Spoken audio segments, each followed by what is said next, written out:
နေတဲ့မိတ်ဆွေတို့တွေကတတိထားမိလားတတိမထားမိလားတော့မသိဘူးကျွန်တော်တို့ရှေ့ကလူကြီးတော်တော်များများဟာစကားတစ်ခုကိုတို့တွေအစွဲပြုပြီးတော့ဟိုတတ်မှတ်ထားကြတာရှိတယ်ဥပမာကညဘက်လက်သေးညက်တယ်ဆိုရင်ဟိုလက်တိတ်တက်တာလို့စီဝါလက်လာဘပိတ်တာလို့နောက်ပြီးတော့မကောင်းလို့ဟိုအရာမျိုးတွေကျွန်တော်တို့စီကိုရောက်ရှိလာမှာလို့ကျွန်တော်တို့ကိုဒီလိုမျိုးတွေဟိုပြောထားတာရှိတယ်အမှန်တကယ်တော့သူတို့ရဲ့စကားသူတို့ရဲ့အသေးပဲကကျွန်တော်တို့လူငယ်ကလေးတွေကိုတော်တော်များများ၆ခံလာတာတွေရှိတယ်ညဘက်လက်သက်ညှက်လို့ခါမှာကျွန်တော်တို့တွေကဟိုသူတို့ခေတ္တနာဖဲစင်မီတွေမရှိလို့ခါမှာကျွန်တော်တို့ညဘက်လက်သက်ညှက်မယ်ဆိုရင်တက်တဲ့ထိပ်တွေကိုဟိုကက်ကြီးနဲ့သူတို့ခက်ကက်ကြီးတုံးတာများမှာပေါ့နော်ကက်ကြီးနဲ့ညှက်မိတော့မှစိုးတာအကြောင်းကျွန်တော်တို့ကလေးတွေကိုယနေ့ချိန်6လလာတာဖြစ်တယ်အဲ့ဒါကိုမှတစင်အဲ့ကလေးတွေကလည်းမှတစင်သူတို့တားနေပြီးစေကိုသူတို့တွေ6လလာတာညဘက်လက်သက်ညှက်တယ်ဆိုရင်လက်တိတ်တက်တာဒါစီးပွားလက်လာပါပိတ်တာလို့မကောင်းတော့လက္ခဏာဖြစ်တာမျိုးကိုသူတို့တွေကဟိုပြောရကြတယ်နောက်တစ်ခုရှိတာကကျွန်တော်တို့စလောင်းမိုးနှစ်ချက်တီးလို့ခါကြရင်ဟိုကြားကြီးကြိုက်တတ်တာလို့နောက်တော့မိဘတွေရန်ဖြစ်တတ်တာလို့ဒါမျိုးတွေကျွန်တော်တို့အချင်းချောက်တာရှိတယ်သူတို့ခေတ်သူတို့ခါတော့မှာကျွန်တော်တို့စလောင်းမိုးဒါလို့ကျွန်တော်တို့ဒီဘက်ဖြစ်မှာလို့ဗျာဟိုလျှက်စစ်ပေါင်းအိုးမရှိဘူးလျှက်စစ်တဲပိုင်းတွေမရှိဘူးသူတို့ခေတ်သူတို့ခါကမြေအိုးလေးတွေနဲ့ချက်လို့ခါမှာမြေအိုးစုကိုမျိုးနွယ်ကမြေကြီးနဲ့လောက်တာဖြစ်တဲ့အတွက်ကိုဒါမျိုးနှစ်ချက်ပို့တိုက်ပြီးတီးလိုက်လို့ခါဆော့လိုက်လို့ခါတိုင်း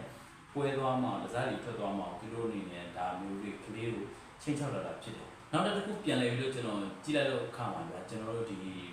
မွေးနေ့တောက်ကြတင်းနေတာကေးတာစမ်းကြမပြုတ်အဆိုလို့စကားမျိုးတွေရှိတယ်နော်ဟိုမွေးနေ့ရဲ့တောက်ကြရဲ့တင်းလာရဲ့ဆိုတော့အဲ့မှာ3နေ့ကျွန်တော်တို့ဆိုတော့ကျွန်တော်တို့မွေးနေ့နဲ့ပြင်မှာဗျာတောက်ရနေလည်းပြင်မယ်တင်းလာနေလည်းပြင်မယ်ကျွန်တော်တို့ဒီသပင်တစ်ခါကျွန်တော်တို့စံတစ်ခါကျွန်တော်တို့ဒီသပင်တစ်ခါကျွန်တော်ညှက်ဖို့အဲ့ဒီ3နေ့မှာကျွန်တော်တို့ညှက်ခဲ့တယ်ဆိုရင်လည်းစောစောနာကျွန်တော်ပြောလို့ဥပမာတွေတိုင်းဖြစ်တတ်တယ်ပေါ့နော်ဒါကကျွန်တော်တို့ရှစ်ကိလူကြီးတွေဒါဒီပြောယူဆွဲကိလို့စကားတွေဖြစ်တယ်ကျွန်တော်တို့လူငယ်တော်တော်များများ6လခဲ့တဲ့စကားတွေဖြစ်တယ်နောက်ပြီးတော့ရှစ်ကိလူကြီးတွေတော်တော်များများဟာကျွန်တော်တရိပ်ထားမိလာတာတစ်ခုကတော့ဗာလဲဆိုတော့ဓာတ်ဆိုတဲ့စကားကိုတော်တော်များများသုံးလာတာကျွန်တော်အနေနဲ့တရိပ်ထားမိလာရတယ်နော်ဒါကလည်းသူတို့ဘေးကနေစဉ်းစားလာတော့ကျွန်တော်တို့ဒီမြန်မာအခေါ်ရဓာတ်ကြီးလေးပါပေါ့နော်ဒီပါပထဝီတည်သောအာဝါရောဆိုလို့ရေမြေလေမီးပေါ့နော်အဲ့ဒီဓာတ်ကြီးလေးပါကိုကျွန်တော်တို့အစွဲပြုပြီးတော့ခေါ်လာတဲ့အတူတူဘာကြောင့်လဲဆိုတော့သူတို့ခေတ်တော်နာကျွန်တော်အလူအိမ်ကြီးပိုင်းမှာခွင်းလို့ဟိုစက်တွေကိုဓာတ်ဆက်လို့သူတို့လည်းခေါ်ကြတယ်မလားအဲ့လိုအဲ့ဒီဓာတ်ဆက်နဲ့တို့ခွင်းလို့ခါမှာလေအဲ့ဒီဝိုင်းလေတွေကိုအပြားကြီးလို့မှာသူတို့တွေကဒီ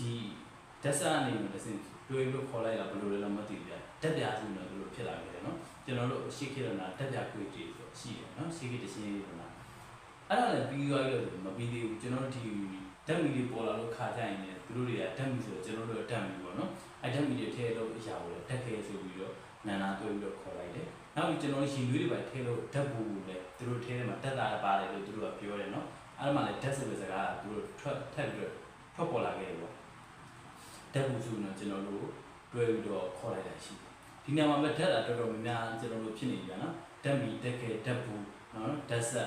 ်နောက်တော့ဓာတ်ပြားခွေဒါကိုလည်းအဓိကဓာတ်လို့လည်းသူတို့ခေါ်တယ်နောက်ပြီးကျွန်တော်တို့လူသားတွေကဒီဝမ်းမသွားဘူးဘာညာဆိုရင်ဟိုဓာတ်ချုပ်တာလို့ဓာတ်နေတာလို့ဓာတ်မသွားတာလို့အဲ့လိုမျိုးခေါ်ရတယ်ရှိတယ်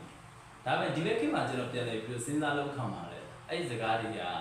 ကဟိုနည်းနည်းလေးတော့ဟိုရှိစရာနာကောင်းနေလားနော်ဘယ်လိုပြောလို့ဆိုတော့ဒီဓာတ်ဆိုတဲ့အရာကြီးတစ်ခုကကျွန်တော်တို့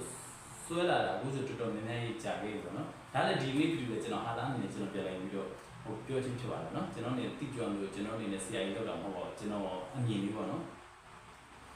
်ဒါလည်းပြောရဲလို့မပြီးရပြီးကျွန်တော်တို့ဒီအရှင်သာမဏေကျွန်တော်တို့ဒီယဟန်ကိုရင်တွေကိုဝလို့ခါကြရင်လေကိုရင်ရဲ့ခေါင်းလေးတွေမှာထွက်လို့ဒီအနာလေးတွေကိုလည်းဓာတ်ထွက်လာလို့ခေါ်တယ်နော်ဓာတ်ပေါက်တာဓာတ်ထွက်လာလို့ခေါ်တယ်နော်အဲ့ဒါမျိုးလေကျွန်တော်တို့ခေါ်လေးတာရှိတယ်ဒီဘက်ခေတ်မှာကျွန်တော်တို့လူလုံးများနေတဲ့စီကိုလည်းဓာတ်စီလို့ခေါ်တာလေးတွေရှိတယ်ဓာတ်ဆိုတဲ့စကားတော်တော်များများဟိုဘယ်လိုပြောမလဲရှိကလူကြီးတွေရဲ့လက်ဆိုတဲ့စကားလို့တခုတော့ဖြစ်နေလားမသိဘူးနော်โอเคအားလုံးကျေးဇူးတင်ပါတယ်ဒီနေ့ဗီဒီယိုလေးကဒီလောက်ပါပဲနောက်ထပ်ဟိုဓာတ်ဆိုတဲ့စကားတွေကဘယ်လိုနေရာမျိုးတွေမှာတုံးသေးတယ်ဘယ်လိုစကားလုံးတွေရှိသေးတယ်ဆိုတော့ကျွန်တော်ကိုအောက်ကွန်မန့်မှာချပြီးတော့ရှင်းသွားပြီပေါ့ကျွန်တော်ကလည်းဒီဓာတ်ဆိုတဲ့စကားတော့ဒီဓာတ်ဘူးဓာတ်မီဓာတ်ခဲဓာတ်ဆက်နောက်ဒီဓာတ်ဟိုဓာတ်စီခေါင်းမှာထွက်လို့အနာကိုလည်းဓာတ်လို့ခေါ်တယ်ဒီလောက်ပဲကျွန်တော်လည်းသိပါတယ်အားလုံးပဲကျေးဇူးတင်ပါတယ်